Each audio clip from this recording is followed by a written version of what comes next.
Hello everybody, what's up? Welcome back to my YouTube channel. This is me, Shmeet Kaur, and you guys are watching Study with Ishu. आज हम start करने वाले हैं class 6 का chapter number 2 MSc का, that is a mysterious boy. So let's begin with this chapter. So if you have not watched the video of chapter number 1, so make sure to watch that video. So हाँ, अब हम start करने वाले हैं chapter number 2, that is the mischievous boy. So basically यहाँ एक boy के बारे में बात करने वाले हैं हम, जो कि एक बहुत ही मिस्टीरियस बॉय. तो बेसिकली जो स्टोरी है ना, मैं आपको पहले ही बता दूं, थोड़ी स्केरी होने वाली है, थोड़ी सी घोस्ट से रिलेटेड स्टोरी है, बहुत ही इंटरेस्टिंग स्टोरी है, तो आपको बहुत मजा आएगा पढ़ने में story. So make sure to watch the video till the end. So let's begin. So यहाँ जो बॉय के बारे में हम बात कर रही थी अभी, सो उसका नेम है Ronnie. Ronnie love to read ghost stories. Every time he paid to visit to the library he got here back a teeth chattering horror tell.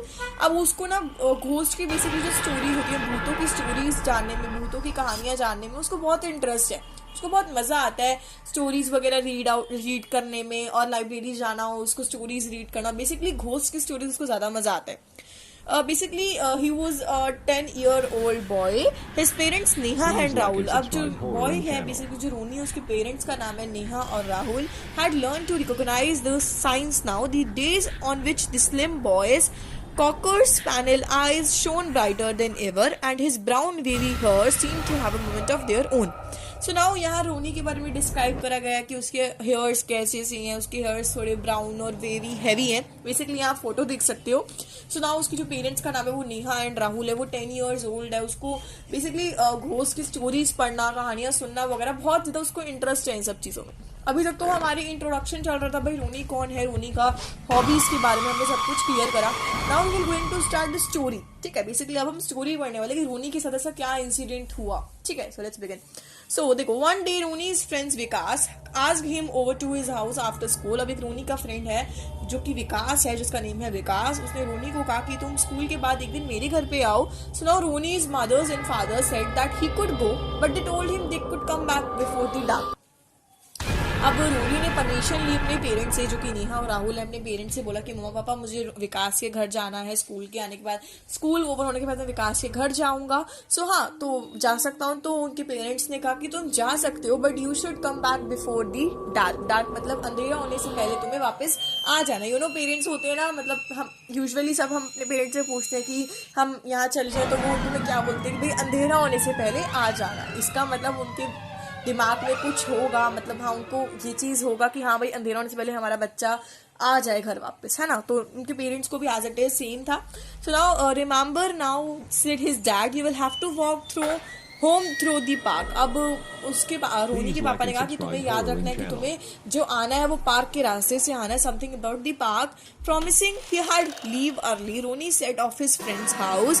Roni had a great time reading stories and looking at the pictures. अब विकास के घर में बहुत ही अच्छी अच्छी monster की book और like something, उसको मैंने बताया ना स्टार्टिंग में कि उसको रीडिंग का बहुत शौक था. तो विकास के घर में वो सेम ऐसी पिक्चर्स देख रहा घोस्ट की. उसको रीडिंग करने में बहुत इंटरेस्ट आ रहा. टाइम भागता गया, पता ही नहीं चला. Time flew away and when Ronnie looked up and saw the pitch dark. जब रोनी ने देखा, टाइम देखा और बाहर देखा कि अंधेरा हो चुका था, रोनी ने कहा oh no, he gasped and I have to get home. अब रोनी को बात याद आ गई कि भाई पापा मम्मी ने कहा था तू अंधेरा होने के पहले आ जाना. अब तो अंधेरा हो चुका है और मुझे पार्क के रास्ते से भी आना है. तो रोनी जो है वो बहुत ज्यादा टेंस में आ गया इस टाइम पे. रोनी से कहा कि मुझे जल्दी जल्दी घर जाना पड़ेगा, इससे पहले मेरे मम्मी पापा मुझे डांटे. Now Ronnie began to walk along with the park through the park that had fallen early silent. अब बहुत ज्यादा साइलेंट था उस टाइम पे. भाई रात का टाइम है, अंधेरा हो चुका है, ऑब्वियसली सब अपने अपने घरों में चले गए हैं. बहुत ही एक स्केरी सा वाइब्स आ रही है वहाँ. How dark it was. Why couldn't the park officials put some lights. अब जो रोनी है वो कहता है मनी में कितना ज्यादा डार्क है, कितना अंधेरा है, कोई पार्क कमेंट मतलब वहाँ की जो पार्क की जो लाइट्स है बेसिकली वो भी ऑन नहीं करी हुई. तो सोचो कितना अंधेरा हुआ होगा वहाँ. And then remember that most of the park lights had been broken by them during their inter-locality cricket matches. अब जब इंटर-लोकैलिटी क्रिकेट मैचेस हुई थी वहाँ, तब वो जो पार्क की जितनी भी लाइट्स वगैरह हैं वो बेसिकली ब्रोक हो गई थी, बेसिकली टूट गई थी. तो या उसको याद आया कि अच्छा ऐसा इंसिडेंट हुआ था. So in fact if a boy succeed in breaking a park light with soaring sixer, he was considered a hero. Now it didn't seem a bright idea anymore, especially when the chirping sound of the crickets had become deafening. If someone came up behind him, he wouldn't be able to hear the footsteps, and then he heard that noise that came from the behind. So now it was basically a human voice. What basically Ronnie ने ना एक आवाज सुनी. वो park से जा रहा था ना, पार्क के रास्ते से. यहाँ कोई लाइट्स वगैरह भी है, बहुत ज्यादा स्केरी सा माहौल है, वहाँ की वाइब्स बहुत स्केरी आ रही है. अब रोनी ने ना कुछ आवाज सुनी पीछे से उसके. It was basically a human voice. Human की, इंसान की कोई आवाज थी. Guess what I can do with my long bony finger and my long pointed teeth. अब जो आवाज थी वो क्या थी बेसिकली, गेस व्हाट, ये उसने लाइन बोली थी, guess what I can do with my long bony finger. मैं अपनी फिंगर से क्या कर सकता हूँ, मैं अपने पॉइंटेड टीथ से क्या कर सकता हूँ. रोनी ये आवाज सुनकर बहुत ज्यादा स्केयर्ड हो गया. अब वो फटाफट भाग रहा, started to run, but the pounding footsteps followed him.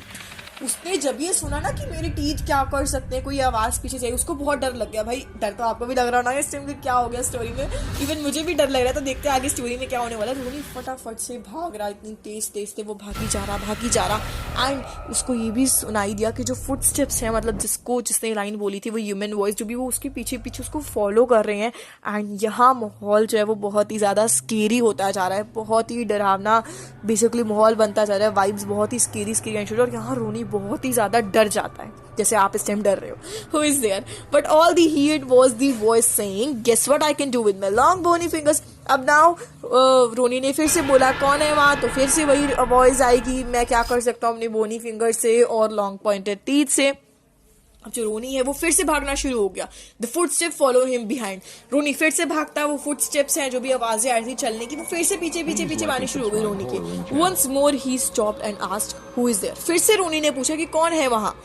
Guess what I can do. फिर वही लाइन बोली, जो भी घोस्ट था, जो भी एक ह्यूमन वॉइस थी, उससे फिर से यही लाइन बोली. Again the same thing happen. Why couldn't ही से समथिंग एल्स. अब रोनी सोच रहा कि ये कुछ और क्यों नहीं कह रहा, ये एक ही लाइन कही जा रहा है कि क्या कर सकता हूँ. मतलब रोनी ने पीछे मुड़ के नहीं देखा, बट हाँ वो ऐसे भागी जा रहा और बीच बीच में रुक के वो पूछ ही जा रहा कि क्या चाहते हो, कौन है वहां, ऐसे करके. अब यहाँ जो आपकी स्टोरी है वो बहुत ही ज्यादा स्केरी होने वाली है, तो देखते हैं आगे क्या होता है स्टोरी में. अब रोनी फिर से भागी जा रहा है. आप देख सकते हो यहाँ कैसा सा माहौल है, पीछे मॉन्स्टर खड़ा है और यहाँ रोनी भागा जा रहा है. रोनी ने फिर से पूछा कौन है. फिर से वही रिप्लाई आया, guess what I can do with my long hairs. फिर से रोनी भागा. तो फिर रोनी का फिर से उसने पूछा कि हु इज देयर. तो देन वही रिप्लाई आया, guess what I can do with my long bony fingers. तो फिर से वही रिप्लाई. रोनी बहुत ज्यादा थक गया. रोनी के पेट में एक होता है ना, जब कोई हमें डर लगता है तो हमारे पेट में कुछ होना शुरू हो जाता है. तो समथिंग लाइक दिस. रोनी एकदम से रुक सा गया, बहुत ज्यादा थक गया रोनी. सुनाओ. अब जो रोनी है वो क्या देखता है कि जो मॉन्स्टर है वो राइट बिफोर हिम, उसके सामने खड़ा था मॉन्स्टर. एंड उसने एक ब्लैक सा ट्राउजर पहना हुआ था, ग्रीन सा समथिंग. इसके आई से एक चमक सी निकल रही थी. एंड तो वो कौन था, इसके आगे क्या होता है, इसकी स्टोरी जानने के लिए मैं आपको बता देती हूँ क्या है. वो कुछ नहीं है ज्यादा. जो मॉन्स्टर है वो बेसिकली कौन थे, वो रोनी के डैड ही थे.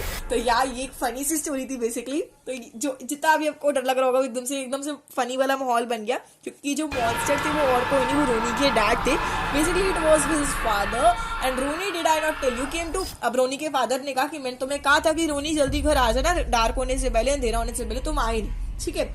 तो बेसिकली यही था डैड का कहना. मतलब डैड ने थोड़ा सा मजाक करा रोनी के साथ. तो डैड ने बोला, well I thought I would sneak up to you and give you change और give you a scare for a change just like you do with. अब डैड ने कहा कि तुम्हें घोस्ट की स्टोरीज पढ़ना बहुत पसंद है ना, मॉन्स्टर्स की, तो मैंने सोचा मैं भी तुम्हें हल्का बहुत डरा देता हूँ. तो रोनी यहाँ तो यहाँ जो रोनी है वो अपने फादर को थोड़ी देर के लिए देखता रहता है, ठीक है. जैसे एकदम से शॉक हो जाता है तो हम किसी को देखते नहीं रहते. तो यहाँ यही वही सीन हो रहा था. सो आई होप आपको ये चैप्टर अच्छी तरीके से समझ आ गया होगा. Mysterious boy chapter number 2 MSc class 6 का हमने कंप्लीट कर लिया है. एंड या इसके आगे का जो चैप्टर्स है वो मैं एक सीरीज अच्छी तरीके से बना दूंगी, प्लेलिस्ट क्रिएट करूंगी, जिसमें वो एमएससी क्लास 6 की फुल प्लेलिस्ट होगी, जिसमें 1 to लास्ट जितनी भी आपके चैप्टर्स है सबकी प्लेलिस्ट गिवन है. सो मैं आपको लिंक दे दूंगी डिस्क्रिप्शन बॉक्स में, जाके जरूर देखना बच्चों.